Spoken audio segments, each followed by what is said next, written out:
नारायणं नमस्कृत्य नरं चैव नरोत्तमं देवीं सरस्वतीं व्यासं ततो जयमुदीरयेत्। अखण्डमण्डलाकारं व्याप्तं येन चराचरं तत्पदं दर्शितं येन तस्मै श्रीगुरुवे नमः। बोलो शिव महापुराणे की जय। प्रिय भक्तजनों, आज की कथा में आप सुने महेश्वर का ब्रह्मा और विष्णु को अपने निष्कल और सकल स्वरूप का परिचय देते हुए लिंग पूजन का महत्व बताना। आइए भक्तों, कथा श्रवण करते हैं।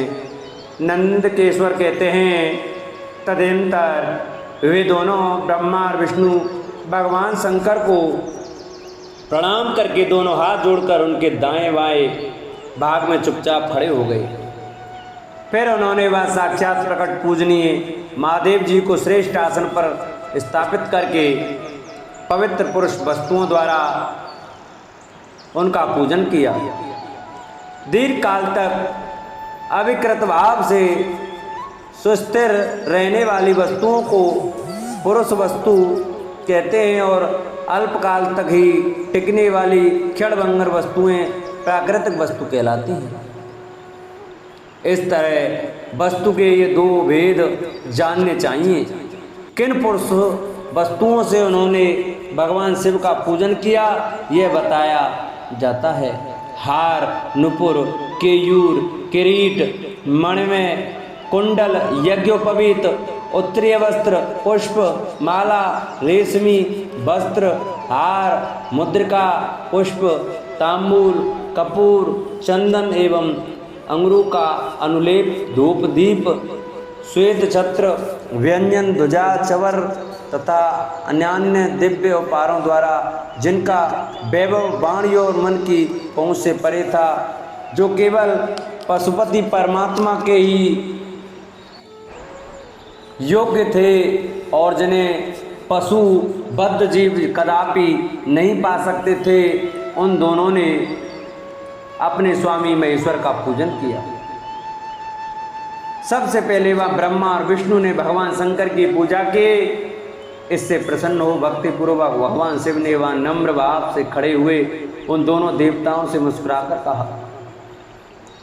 महेश्वर बोले, पुत्रों, आज का दिन एक महान दिन है। इसमें तुम्हारे द्वारा जो आज मेरी पूजा हुई है, इससे मैं तुम लोगों पर बहुत प्रसन्न हूँ।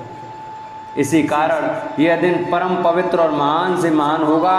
आज की यह तिथि शिवरात्रि के नाम से विख्यात होकर मेरे लिए परम प्रिय होगी। इसके समय में जो मेरे लिंग, निष्कल अंग, आकृति से रहित निराकार स्वरूप के प्रतीक, बेर, सकल साकार रूप के प्रति विग्रह की पूजा करेगा, वह पुरुष जगत की सृष्टि और पालन आदि कार्य भी कर सकता है। जो शिवरात्रि को दिन रात निराहार एवं जितेंद्रिय रहकर अपनी शक्ति के अनुसार निश्चल भाव से मेरी यथोचित पूजा करेगा, उसको मिलने वाला फल का वर्णन सुनो। 1 वर्ष तक निरंतर मेरी पूजा करने पर जो फल मिलता है, वह सारा फल केवल शिवरात्रि को मेरा पूजन करने से मनुष्य तत्काल प्राप्त कर लेता है। जैसे पूर्ण चंद्रमा का उदय समुद्र की वृद्धि का अवसर है, उसी प्रकार वह शिवरात्रि तिथि मेरे धर्म की वृद्धि का समय है। इस तिथि में मेरी स्थापना आदि का मंगलमय उत्सव होना चाहिए। पहले मैं जब ज्योतिर्मय स्तंभ रूप से प्रकट हुआ था, वह समय मार्गशीर्ष मास में आद्रा नक्षत्र से युक्त पूर्णमासी तथा प्रतिपदा है। जो पुरुष मार्गशीर्ष मास में आद्रा नक्षत्र होने पर पार्वती सहित मेरा दर्शन करता है अथवा मेरी मूर्ति या लिंग की ही झांकी करता है, वह मेरे लिए कार्तिकेय से भी अधिक प्रिय है। उस शुभ दिन का मेरे दर्शन मात्र से पूरा फल प्राप्त होता है। यदि दर्शन के साथ साथ मेरा पूजन भी किया जाए तो इतना अधिक फल प्राप्त होता है कि उसका वाणी द्वारा वर्णन नहीं हो सकता। वहाँ पर मैं लिंग रूप से प्रकट होकर बहुत बड़ा हो गया था, अतः उस लिंग के कारण यह भूतल लिंग स्थान के नाम से प्रसिद्ध हुआ। जगत के लोग इसका दर्शन और पूजन कर सकें। इसके लिए यह अनादि और अनंत ज्योति स्तंभ अथवा ज्योतिर्मय लिंग अत्यंत छोटा हो जाएगा। यह लिंग सब प्रकार के भोग सुलभ करने वाला तथा भोग और मोक्ष का एकमात्र साधन है। इसका दर्शन, स्पर्श और ध्यान किया जाए तो यह प्राणियों को जन्म और मृत्यु के कष्ट से छुड़ाने वाला है। अग्नि के पहाड़ जैसा जो ये शिवलिंग यहाँ प्रकट हुआ है, इसके कारण यह स्थान अरुणाचल नाम से प्रसिद्ध होगा। यहाँ अनेक प्रकार के बड़े बड़े तीर्थ प्रकट होंगे। इस स्थान में निवास करने या मरने से जीवों का मोक्ष तक हो जाएगा। मेरे दो रूप हैं, सकल निष्कल। दूसरे किसी के ऐसे रूप नहीं है। पहले मैं स्तंभ रूप से प्रकट हुआ, फिर अपने साक्षात रूप से ब्रह्म भाव मेरा निष्कल रूप है और महेश्वर भाव सकल रूप है। ये दोनों मेरे ही सिद्ध रूप हैं। मैं ही पर ब्रह्म परमात्मा हूँ। कला युक्त और अकल मेरे ही स्वरूप हैं। ब्रह्म रूप होने के कारण मैं ईश्वर भी हूँ। जीवों पर अनुग्रह आदि करना मेरा कार्य है। ब्रह्मा और केशव में सबसे बृहत और जगत की वृद्धि करने वाला होने के कारण ब्रह्मा कहलाता है। सर्वत्र समरूप से स्थित और व्यापक होने से मैं ही सबका आत्मा हूँ। सर्ग से लेकर अनुग्रह तक आत्मा या ईश्वर से भिन्न जो जगत संबंधी 5 कृत्य हैं, वे सदा मेरे ही हैं। मेरे अतिरिक्त दूसरे किसी के नहीं हैं, क्योंकि मैं ही सबका ईश्वर हूँ। पहले मेरी ब्रह्म रूपता का बोध कराने के लिए निष्कल लिंग प्रकट हुआ था। फिर अज्ञात ईश्वरत्व का साक्षात्कार कराने के निमित्त मैं साक्षात जगदीश्वर ही सकल रूप में तत्काल प्रकट हो गया। अतः मुझ में जो ईश्वरत्व है उसे ही मेरा सकल रूप जानना चाहिए, तथा जो यह मेरा निष्कल स्तंभ है वह मेरे ब्रह्म स्वरूप का बोध कराने वाला है। यह मेरा ही लिंग चिन्ह है। तुम दोनों प्रतिदिन यहाँ रहकर इसका पूजन करो। यह मेरा ही स्वरूप है और मेरे ही सामीप्य की प्राप्ति कराने वाला है। लिंग और लिंगी में नित्य भेद होने के कारण मेरे इस लिंग का महान पुरुषों को भी पूजन करना चाहिए। मेरे एक लिंग की स्थापना करने का यह फल बताया गया है कि उपासक को मेरी समानता की प्राप्ति हो जाती है। यदि एक के बाद दूसरे से लिंग की भी स्थापना कर दी गई, तब तो उपासक को फल रूप से मेरे साथ एकत्व सायुज्य मुख्य रूप फल प्राप्त होता है। प्रधानतया शिवलिंग की ही स्थापना करनी चाहिए। मूर्ति की स्थापना उसकी अपेक्षा गौण कर्म है। शिवलिंग के अभाव में वह और से सवेरे मूर्ति युक्त होने पर भी वह स्थान क्षेत्र नहीं कहलाता।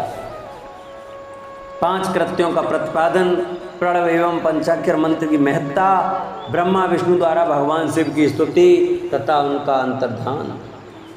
ब्रह्मा और विष्णु ने पूछा, प्रभु सृष्टि आदि 5 कृत्यों के लक्षण क्या हैं? ये हम दोनों को बताइए। भगवान से बोले, मेरे कर्तव्यों को समझना अत्यंत गहन है, तथापि मैं कृपा पूर्वक तुम्हें उनके विषय में बता रहा हूँ। ब्रह्मा और अच्युत सृष्टि, पालन, सहार, तिरोभाव और अनुग्रह, ये 5 ही मेरे जगत संबंधी कार्य हैं जो नित्य सिद्ध हैं। संसार की रचना जो आरंभ है उसी को सर्ग या सृष्टि कहते हैं। मुझसे पालित होकर सृष्टि का सुस्थिर रूप से रहना ही उसकी स्थिति है। उसका विनाश ही सहार है। प्राणों के उत्क्रमण को तिरोभाव कहते हैं। इन सब से छुटकारा मिल जाना ही मेरा अनुग्रह है। इस प्रकार मेरे 5 कृत्य हैं। सृष्टि आदि जो 4 कृत्य हैं वे संसार का विस्तार करने वाले हैं। 5वां कृत्य अनुग्रह मोक्ष का हेतु है। वह सदा मुझ में ही अचल भाव से स्थित रहता है। मेरे भक्तजन इन 5 कृत्यों को 5 भूतों में देखते हैं। सृष्टि भूतल में, स्थिति जल में, सहार अग्नि में, तिरोभाव वायु में और अनुग्रह आकाश में स्थित है। पृथ्वी से सबकी सृष्टि होती है, जल से सबकी वृद्धि एवं जीवन रक्षा होती है, आग सबको जला देती है, वायु सबको एक स्थान से दूसरे स्थान को ले जाती है और आकाश सबको अनुग्रहित करता है। विद्वान पुरुषों को यह विषय इसी रूप में जानना चाहिए। इन 5 कृत्यों का भार वहन करने के लिए ही मेरे 5 मुख हैं, 4 दिशाओं में 4 मुख हैं और इनके बीच में 5वां मुख है। पुत्रों, तुम दोनों ने तपस्या करके प्रसन्न हुए मुझ परमेश्वर से सृष्टि और स्थिति नामक 2 कृत्य प्राप्त किए हैं। ये दोनों तुम्हें बहुत प्रिय हैं। इसी प्रकार मेरी विभूति स्वरूप रुद्र और महेश्वर में 2 अन्य उत्तम कृत्य सार और तिरोभाव मुझसे प्राप्त किए हैं, परंतु अनुग्रह नामक कृत्य दूसरा कोई नहीं पा सकता। रुद्र और महेश्वर अपने कर्म को भूले नहीं हैं, इसलिए मैंने उनके लिए अपनी समानता प्रदान की है। वे रूप, वेश, कृत्य, वाहन, आसन और आयुध आदि से मेरे समान ही हैं। मैंने पूर्व काल में अपने स्वरूपभूत मंत्र का उपदेश किया है, जो ओंकार के रूप में प्रसिद्ध है। वह महामंगलकारी मंत्र है। सबसे पहले मेरे मुख से ओंकार ओम प्रकट हुआ, जो मेरे स्वरूप का बोध कराने वाला है। ओंकार वाचक है और मैं वाच्य हूँ। यह मंत्र मेरा स्वरूप ही है। प्रतिदिन ओंकार का निरंतर स्मरण करने से मेरा ही सदा स्मरण होता है। मेरे उत्तरवर्ती मुख से आकार का, पश्चिम मुख से उकार का, दक्षिण मुख से मकार का, पूर्वती मुख से बिंदु का तथा मध्यवर्ती मुख से नादक का प्राकट्य हुआ। इस प्रकार 5 अवयवों से युक्त ओंकार का विस्तार हुआ है। इन सभी अवयवों से एकीभूत होकर वह प्रणव ओम नामक एक अक्षर हो गया। ये नाम रूपात्मक सारा जगत तथा वेद उत्पन्न स्त्री पुरुष वर्ग रूप दोनों कुल एवं प्रणव मंत्र से व्याप्त है। ये मंत्र शिव और शक्ति दोनों का बोधक है। इसी से पंचाक्षर मंत्र की उत्पत्ति हुई है। जो मेरे सकल रूप का बोधक है वह अकारादि क्रम से और मकरादि क्रम से प्रकाश में आया है। ओम नमः शिवाय यह पंचाक्षर मंत्र है। इस पंचाक्षर मंत्र से मात्र का वर्ण प्रकट हुए हैं, जो 5 वेद वाले हैं। उसी से श्रो मंत्र सहित त्रिपदा गायत्री का प्राकट्य हुआ है। उस गायत्री से संपूर्ण वेद प्रकट हुए हैं और उन वेदों से करोड़ों मंत्र निकले हैं। उन मंत्रों से भिन्न भिन्न कार्यों की सिद्धि होती है, परंतु इस प्रणव एवं पंचाक्षर से संपूर्ण मनोरथों की सिद्धि होती है। इस मंत्र समुदाय से भोग और मोक्ष दोनों सिद्ध होते हैं। मेरे सकल स्वरूप से संबंध रखने वाले सभी मंत्र राज साक्षात भोग प्रदान कराने वाले और शुभ कारक हैं, मोक्षप्रद हैं। नंदकेश्वर कहते हैं, तदंतर जगदम्मा पार्वती के साथ बैठे हुए गुरुवर महादेव जी ने उत्तराभिमुख बैठे हुए ब्रह्मा और विष्णु को पर्दा करने वाले वस्त्र से आच्छादित करके उनके मस्तक पर अपना कर कमल रखकर धीरे धीरे उच्चारण करके उन्हें उत्तम मंत्र का उपदेश किया। मंद तंत्र में बताई हुई विधि के पालन पूर्वक 3 बार मंत्र का उच्चारण करके भगवान शिव ने उन दोनों शिष्यों को मंत्र की दीक्षिणा दी। फिर उन शिष्यों ने गुरु दक्षिणा के रूप में अपने आप को ही समर्पित कर दिया और दोनों साथ हाथ जोड़कर उनके समीप खड़े हो उन देवेश्वर जगतगुरु का स्तवन किया। ब्रह्मा और विष्णु बोले, प्रभु आप निष्कल रूप हैं, आपको नमस्कार है। आप निष्कल तेज से प्रकाशित होते हैं, आपको नमस्कार है। आप सबके स्वामी हैं, आपको नमस्कार है। आप सर्वात्मा को नमस्कार है अथवा सकल स्वरूप आप महेश्वर को नमस्कार है। आप प्रणव के वाच्यार्थ हैं, आपको नमस्कार है। आप प्रणवलिंग वाले हैं, आपको नमस्कार है। सृष्टि पालनसार तिरोभाव और अनुग्रह करने वाले, आपको नमस्कार है। आपके 5 मुख हैं, आप परमेश्वर को नमस्कार है। पंच ब्रह्म स्वरूप 5 कृत्य वाले, आपको नमस्कार है। आप सबके आत्मा हैं, ब्रह्म हैं। आपके गुण और शक्तियाँ अनंत हैं, आपको नमस्कार है।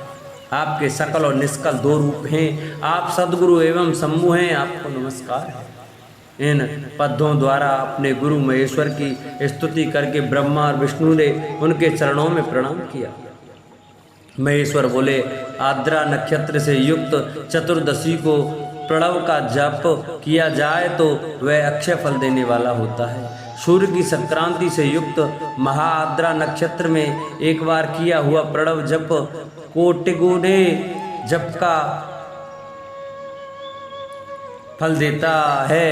मृगशिरा नक्षत्र का अंतिम भाग तथा पुनर्वसु का आदि भाग पूजा, होम और तर्पण आदि के लिए सदा आद्रा के समान ही होता है। यह जानना चाहिए, मेरा या मेरे लिंग का दर्शन प्रभात काल में ही प्रातः और संगव मध्याह्न के पूर्व काल में करना चाहिए।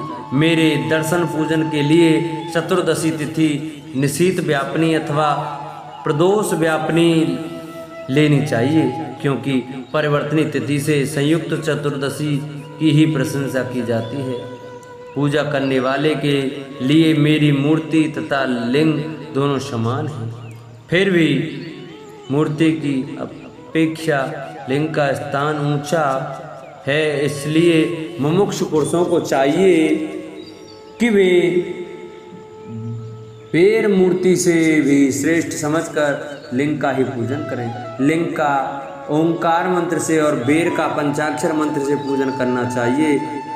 शिवलिंग की स्वयं ही स्थापना करके अथवा दूसरों से भी स्थापना करवा कर उत्तम द्रव्य में उपचारों से पूजा करनी चाहिए। इससे मेरा पद सुलभ हो जाता है। इस प्रकार उन दोनों शिष्यों को उपदेश देकर भगवान शिव वहीं अंतर्ध्यान हो गए। बोलो शंकर भगवान की जय, बोलो शिव महापुराण की जय। प्रिय भक्तजनों, आपको हमारी इस महापुराण की कथा कैसी लगी हमें कमेंट करके अवश्य बताएं। जिन्होंने अभी तक चैनल को सब्सक्राइब नहीं किया वो चैनल को सब्सक्राइब करें, वीडियो को लाइक करें और कमेंट में ओम नमः शिवाय अवश्य लिखें। बोलो शंकर भगवान की जय।